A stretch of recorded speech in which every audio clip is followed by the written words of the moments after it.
तो नमस्कार मेरे दोस्तों। तो आज है हमारे ब्लॉग का तीसरा दिन। तो आप ये सोच रहे होंगे कि आखिर अच्छा हमारा भांचा इतना दुखी दुखी जा क्यों रहे।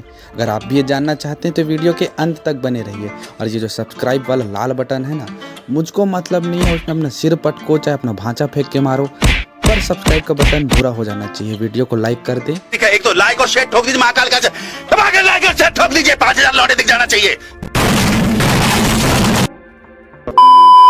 तो भैया हमसे मुंडन के मांग रहे थे 500, तो हमने भी कहा कि हम आपको सिर्फ 150 रुपया दे। पर भैया बहुत ज़्यादा प्यारे थे तो वह हमारे 150 रुपये के लिए भी मान गए। फिर हम निकल गए बीच की तरफ।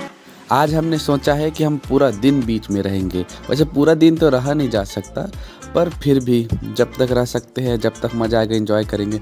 मैंने पानी देकर पानी की ओर लगा दी छलांग। पहले तो मुझे डर लगा कि कहीं ये पानी में बह न जाऊं, पर जब मेरे को जीजा जी लोगों के साथ मिला तो मैं भी पानी में डूब गया और पानी की लहरों के साथ बहता गया। पानी की एक ऐसी झिपार आई जो मुझे अपने साथ लेकर जा रही थी, पर मैंने भी हिम्मत ना हारने का सोच लिया था और पानी की तरफ यूं खड़ा हो गया। अब बोलने लगा पानी को जय माहेश्वती।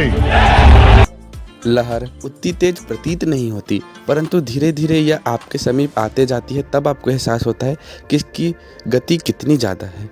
इसी बीच हमको मिले दो बहुत प्यारे दोस्त। पता नहीं इनके बीच ऐसा क्या चल रहा था, इतना दोस्ताना तो मैंने कभी नहीं देखा था, पर सबकी अपनी मर्जी है।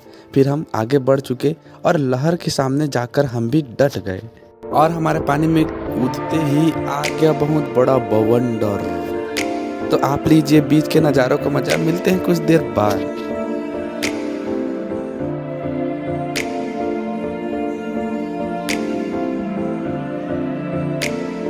वैसे यहाँ का पानी बहुत ज़्यादा ही खारा था। अगर एक बूंद पानी भी मुंह में चली जाए तो पूरा मुंह नमकीन हो जाता है।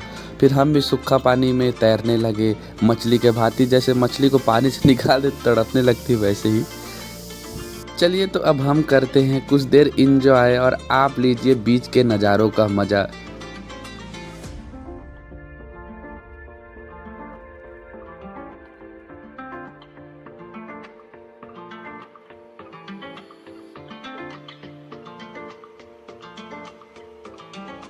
समझ नहीं आता किसकी माँ ने अपने बच्चे को गड्ढे में यहाँ पर डालकर भाग गए।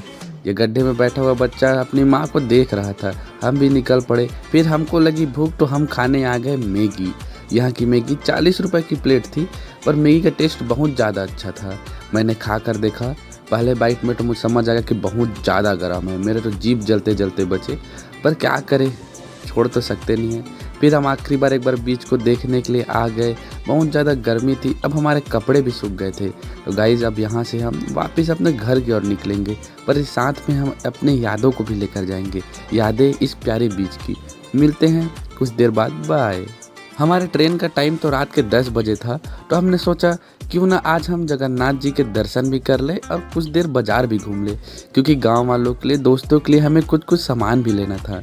यहाँ बहुत प्रकार की चूड़ियाँ थी और शंख बहुत ज़्यादा मिल रहे थे। माँ ने कुछ कुछ चूड़ियाँ खरीदी। मैं भी यहाँ वहाँ देखने लगा, पर मुझे अपने लायक कोई चीज़ मिली ही नहीं। फिर हम कुछ देर बैठकर जगन्नाथ जी के दर्शन के लिए इंतज़ार करने लगे। तभी कुछ लोगों ने कहा कि यहाँ कुछ ही देर में वापस झंडा चढ़ने वाला है। पिछले ब्लॉग में आपने देखा कि हमने झंडा चढ़ते देखा, पर आज हमको दोबारा मौका मिल गया। मैं कुछ देर रहकर फ़ोटो खिंचाने का प्रयास करने लगा, पर आती जाती भीड़ मुझे यह करने से मना कर गई। और इस दरवाजे से हमें जगन्नाथ जी की मूर्ति दिख रही थी, परंतु शायद तक कैमरे में कैद नहीं हुई। फिर हमें दिख गई ये बिल्ली दोबारा और हम बिल्ली के पीछे पीछे चलने लगे, पर बिल्ली का कोई मूड कुछ और ही था। फिर यहाँ पे से हम झंडा चढ़ते हुए देखने लगे। आप भी इस नज़ारे का मज़ा लीजिए।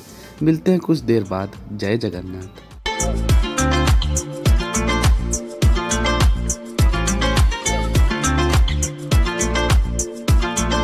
फिर हम निकल पड़े खाने की तलाश में। हमारी तलाश सबसे पहले पहुंची रबड़ी के लिए। कहा जाता है कि यह क्षेत्र रबड़ी के लिए बहुत फेमस है। मैंने भी एक बाइट ली, बहुत अच्छा लगा। फिर भूख बढ़ गई तो हम रास्ते में खा लिए भजिया। भजिए का स्वाद बहुत ही ज़्यादा अच्छा था। फिर हम पहुंच गए चना चाट खाने। पता नहीं आज हमको इतनी भूख लग रही थी या फिर हमको कुछ खाने की इच्छा थी, जो रास्ते में दिखने वाली हर दुकान से हम कुछ खरीद कर खा ही ले रहे थे। वैसे ही हमको फिर मिला वेज रोल, जिसको खाने के लिए मुझे कम से कम आधा घंटे रुकने पड़ा। और जब खाने के बाद मुझे पता चला कि इसका टेस्ट इतना अच्छा है, तब मुझे पूरा टाइम वर्थ इट लगा। तो ये था हमारा आखिरी मील, या कहना चाहिए उड़ीसा का आखिरी मील, क्योंकि इसके बाद हमको पकड़ना है ट्रेन।